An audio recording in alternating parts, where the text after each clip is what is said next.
Okay, today we're going to read chapter 7 of Aliens Ate My Homework. Our questions that we're going to think about while you're listening to the chapter are: 1, what inference can you make between Rod and Mickey's friendship? Number 2, why do people call Rod the Clod? Number 3, will Rod get punched or will Snout come to the rescue? Those are the questions that you need to be thinking. Those are the questions that you need to be thinking about as I read the story. Okay, so we're on chapter 7, action figures. I held my breath, wondering if Arnie would squeeze Gracker until he popped, or if maybe Gracker would zap Arnie. To my astonishment, nothing happened right away. When Arnie lifted the little alien to examine him, Gracker held so still he might as well have been made of plastic, which, as it turns out, was exactly what Arnie took to be the case. "This little guy is pretty cool," he said admiringly. "Where'd you get him, Albright?" Can't lie, didn't buy him. What to say? I thought fast and told the basic truth. I found him. Huh, I thought so. I lost one just like this yesterday. And with that, Arnie stuffed Gracker into his jacket pocket. "Hey," I cried, "give him back. He's mine." Okay, that last sentence wasn't strictly true. Gracker wasn't mine exactly, but you know what I mean. "You said you found him," said Arnie. "I'm telling you I lost him. Want to make something about it?"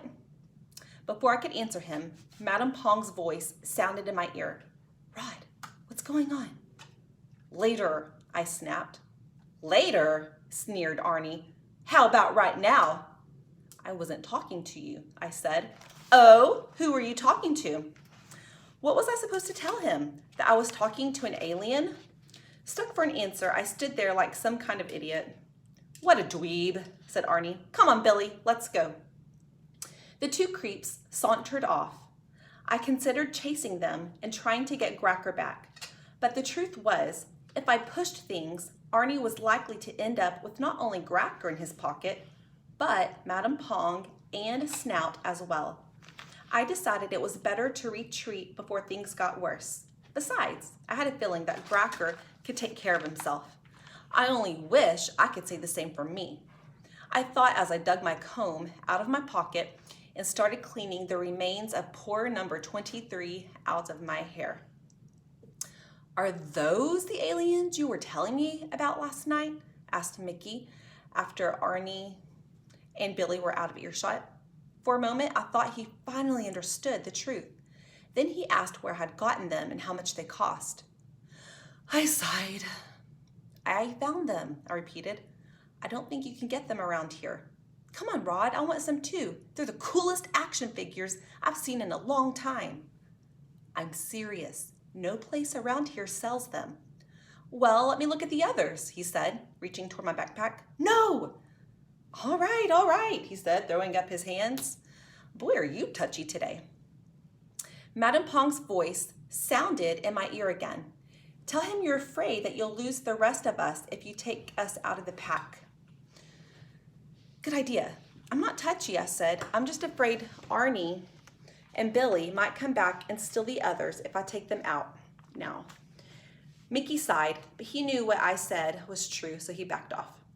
When school started, I took Madame Pong and Snout out of my backpack and slipped them in my desk. Then I bent down and stared into the desk, pretending I was looking for something. This did not look suspicious because I am always looking for something in my desk, which is usually pretty messy. Between the books, crayons, toys, and crumpled papers, the poor aliens didn't have much room. The most embarrassing thing was the half-eaten sandwich that had gone moldy. Oops, it's going.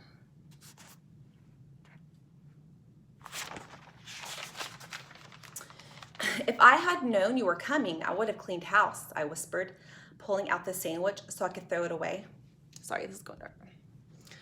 "Better to live as if company is always on the way," said Snout, bowing his head and nodding. "You'd get along fine with my mother," I replied, putting my hand into the side of the desk. As if I were digging for something, I moved my face even closer to the aliens and hissed, "What are we going to do?" I do not know, replied Madame Pong. She looked very worried. This development endangers the mission. However, Gracker is very good at taking care of himself. Perhaps he will escape on his own. My greatest fear is that he will do something drastic. Her voice trailed off. I put my finger to my earlobe. Gracker had pierced my ear just for saying too much. What would he do to Arnie if he got really desperate? Much as I disliked the kid, I didn't want him to end up dead. On the other hand, Gracker was only 2 inches tall and in the clutches of a kid who was not known for being careful with toys. Annoying as the little alien could be, I didn't want him to end up dead either. Before I could decide who was in more danger, Arnie or Gracker, I was interrupted by a hand on my shoulder. "Are you ready to stop playing and join us, Rod?" asked Miss Maloney. "Sorry," I said, scrambling into my seat. Well, I tried to scramble into my seat. I missed by a couple of inches, slid to the floor, and had to try again. The rest of the class laughed. I would have blushed, but I was used to it by now. They don't call me Rod the Clod for nothing. The morning passed slowly. I was so worried about Gracker, I wasn't able to concentrate on what Miss Maloney was saying, which let me make a fool of myself at least twice that I can remember. By lunchtime, I was really nervous. Would Arnie take Gracker to lunch with him? Would he do something dangerous or stupid? His two specialties. What would Gracker do to me if he got out of this? As it turned out, Arnie's interest in Gracker was less in having him than in taking him away from me. So he didn't bother to bring him to lunch.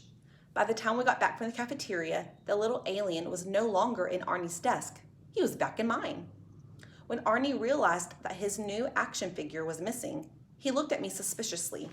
But as I had been right in his sight all through lunch, it was clear I couldn't possibly have taken the alien out of his desk. And he couldn't complain to Miss Maloney, since ownership of the toy was not a matter he would particularly want to bring up.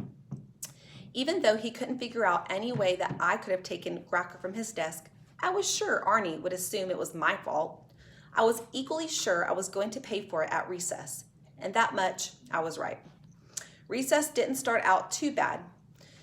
Madame Pong and Gracker wanted to stay in the room to investigate things while the class was outside. Gracker ordered Snout to come with me to observe the playground action.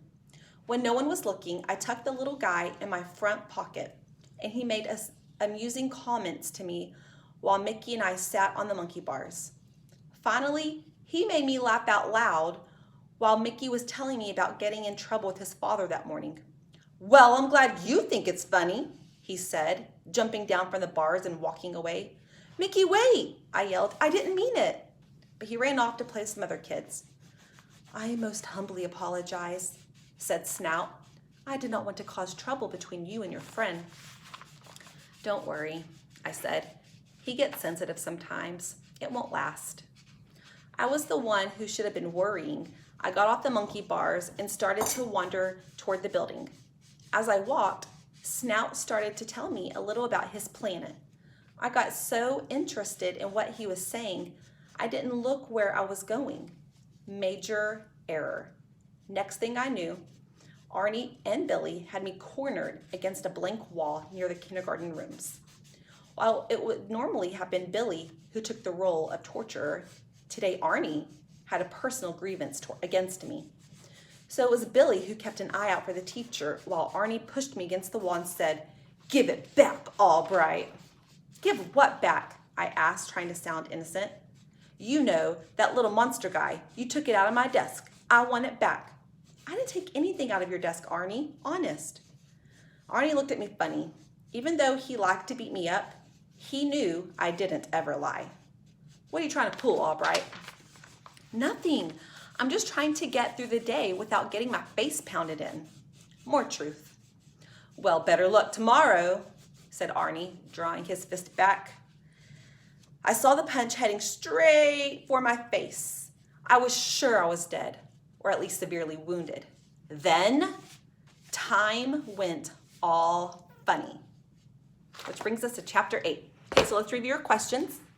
Number 1, what inference can you make between Rod and Mickey's friendship?